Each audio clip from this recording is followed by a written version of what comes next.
Salut à tous, zoom cette semaine sur les tarifs du nouveau Peugeot 2008 et sur l'arrivée en France du SUV coupé Renault Arkana. Mais avant cela, le rédacteur en chef de l'Autojournal Jean-Éric Raoul nous parle du projet de fusion PSA-FCA. Les groupes PSA et FCA ont confirmé leur projet de fusion qui sera prochainement inscrit dans un protocole d'accord. Cette nouvelle entité sera détenue à 50% par chacun des groupes et administrée par une maison mère basée aux Pays-Bas. Comment expliquer ce rapprochement entre PSA et Fiat Chrysler? Quels avantages pourront-ils en tirer? Élément de réponse tout de suite avec Jean-Éric Raoul, rédacteur en chef de l'Autojournal. Les avantages pour PSA, le premier, c'est l'accès au marché américain. Aujourd'hui, on a 3 grands marchés mondiaux, la Chine, l'Europe, les États-Unis et plus globalement le marché américain. Et aujourd'hui, PSA fait 80% de ses ventes sur l'Europe.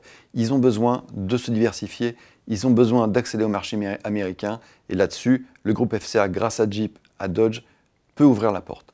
Le deuxième point fort, c'est rentabiliser les forts investissements dans l'électrification et dans la conduite autonome. Là aussi, si on met ça sur plus de voitures, forcément, le coût par voiture est réduit. Et du côté de FCA, eh bien, c'est de rattraper le retard colossal en investissement, puisque là, en électrification, ils sont nulle part, en conduite autonome, ils sont nulle part, leurs gammes ne sont pas adaptées, et leur plus grosse vente en Europe, c'est la Fiat 500, qui est un véhicule qui a aujourd'hui 12 ans. Donc clairement, c'est mutuellement profitable de manière très très forte. PSA et FCA se veulent finalement rassurants en précisant qu'aucune fermeture d'usine n'est prévue. 21 500 €, c'est le ticket d'entrée du nouveau Peugeot 2008. À ce prix, vous disposez du bloc essence PureTech 100 chevaux et de la finition active. Cette dernière livre de série l'allumage automatique des feux, le régulateur limiteur de vitesse ou encore la radio avec écran tactile 7 pouces et le pack Safety. Un pack sécurité qui comprend entre autres le freinage d'urgence automatique et la reconnaissance des panneaux de signalisation. Avec les mêmes équipements, le diesel Blue HDI 100 chevaux débute à 23 100 € et l'électrique i2008 de 136 chevaux à 37 100 €, bonus de 6 000 € à déduire. Ce dernier profite toutefois d'équipements supplémentaires comme le frein de stationnement électrique, la climatisation automatique ou encore le démarrage main libre.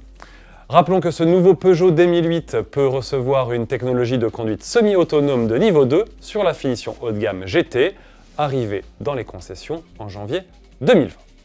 Et si vous préférez la citadine électrique i208, sachez qu'il est possible de l'essayer jusqu'au 12 décembre prochain.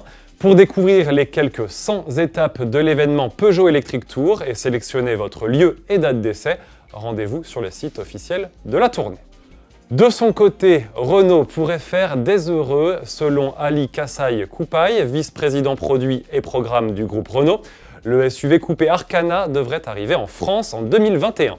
Pour le moment réservé au marché russe, le modèle de 4,54 m de long offrirait une alternative plus séduisante au Kadjar. Mieux, une version RS Line à l'allure plus sportive serait même de la partie. Sous le capot, le bloc 1,6 L atmosphérique de 114 chevaux ne sera certainement pas du voyage européen. Mais rappelons qu'en Russie, Renault propose également un moteur 1,3 L TCE de 150 chevaux. À suivre.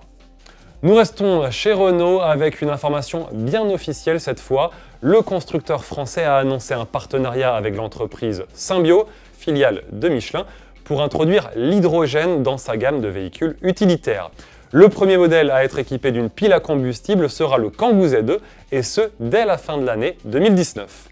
Merci de nous avoir suivis et à la semaine prochaine.